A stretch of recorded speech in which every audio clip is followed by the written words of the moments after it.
आए बच्चों, हमारा अपना चैनल बीजू श्रीवास्तव फिजिक्स। इसमें हम लोग पढ़ेंगे कि कक्षा 10 में जो हमको फिजिक्स पढ़ना है वह कौन कौन सा चैप्टर है। तो एनसीईआरटी के बुक में अध्याय 10 जो है प्रकाश का परावर्तन तथा अपवर्तन, अध्याय 11 मानव नेत्र तथा रंग बिरंगा संसार, अध्याय 12 विद्युत, अध्याय 13 विद्युत धारा के चुंबकीय प्रभाव और अध्याय 14 ऊर्जा के स्रोत। ये जो आपका सिलेबस है वह कक्षा 10 के फिजिक्स के लिए। तो आइए हम लोग शुरू करते हैं। अध्याय 10 प्रकाश परावर्तन तथा अपवर्तन। लाइट कि लाइट क्या है, प्रकाश क्या है। तो जब हम अंधेरे कमरे में जाते हैं तो कोई भी वस्तु हमको दिखाई नहीं देती है, एकदम अंधेरा अंधेरा सा कालापन दिखाई देता है। ऐसा आप लोग भी अनुभव किए होंगे कि जब आप किसी अंधेरे कमरे में जाते हैं तो आपको कोई भी वस्तुएं दिखाई नहीं देती हैं, लेकिन जो ही हम बल्ब को ऑन करते हैं या मोमबत्ती को जलाते हैं तो हमको वस्तुएं दिखाई देने लगती है। ऐसा कौन सा गुण आ जाता है जिसके कारण वह वस्तुएं दिखाई देना शुरू हो जाती, जबकि अंधेरे में वह दिखाई नहीं देती है। मेरे प्यारे बच्चों, जो ही हम मोमबत्ती को जलाते हैं या बल्ब को ऑन करते हैं तो उसमें से उत्सर्जित विकिरण, ध्यान से समझिएगा, उसमें से उत्सर्जित जो विकिरण होता है वह उन वस्तुओं पर पड़ती है या गिरती है और गिरने के बाद वापस लौटकर हमारे आँखों पर पड़ता है। देखिए क्रियाएं कैसे हो रही हैं। मोमबत्ती को हम जो ही जलाएं तो उसमें से उत्सर्जित जो विकिरण है वह इन वस्तुओं पर पड़ती है और जो ही पड़ती है या गिरती है तो ये जो उत्सर्जित विकिरण है वह वापस लौटकर हमारे आँखों पर पड़ता है। मेरे ख्याल से आपको समझ में आ गया कि प्रकाश क्या है। अब उसी को हम लोग भाषा में कहते हैं प्रकाश एक प्रकार की विकिरण ऊर्जा है जो हमारे आँखों को संवेदित करती है।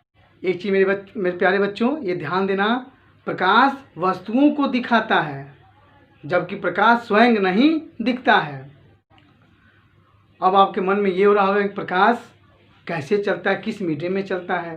तो प्रकाश विद्युत चुंबकीय तरंगों के रूप में चलता है।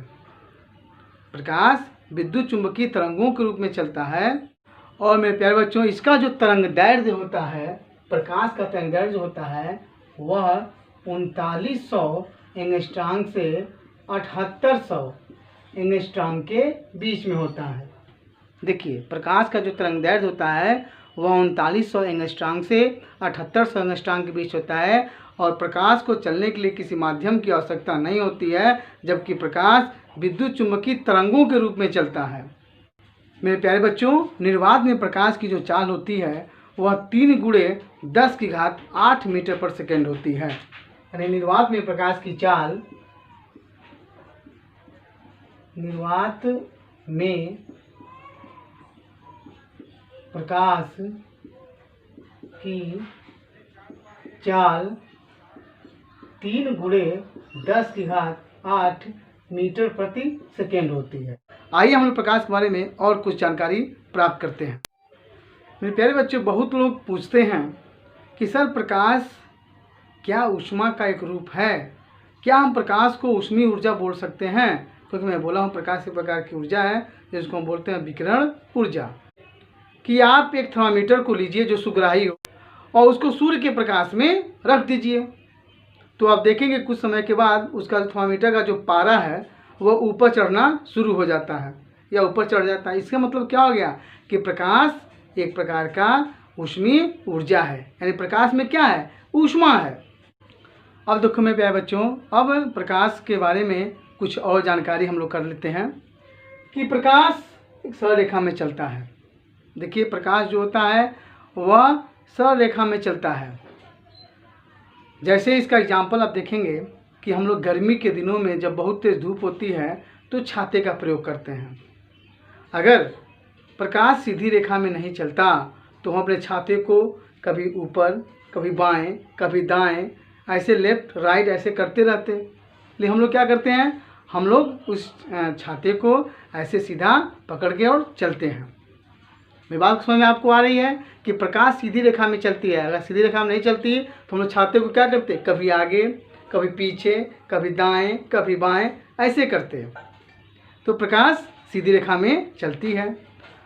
दूसरा चीज़ कि प्रकाश निर्वात में भी चलता है।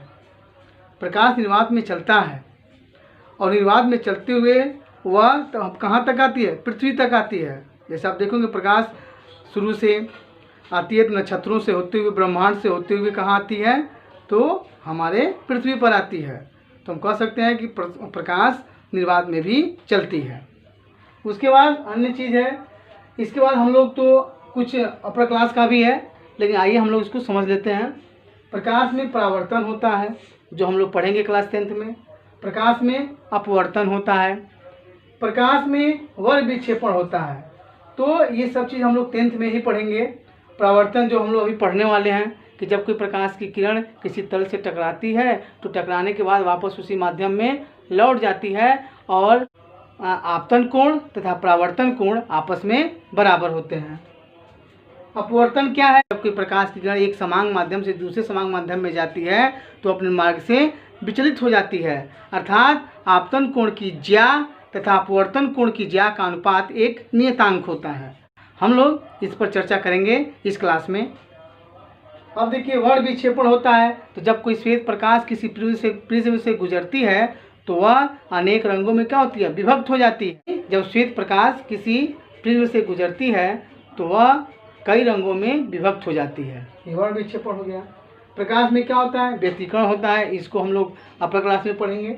प्रकाश में विवर्तन होता है, प्रकाश में ध्रुवण होता है, प्रकाश पदार्थ से इलेक्ट्रॉन उत्सर्जित कर सकता है। मेरे प्यारे बच्चों, ये रहा प्रकाश के बारे में कुछ और भी जानकारी।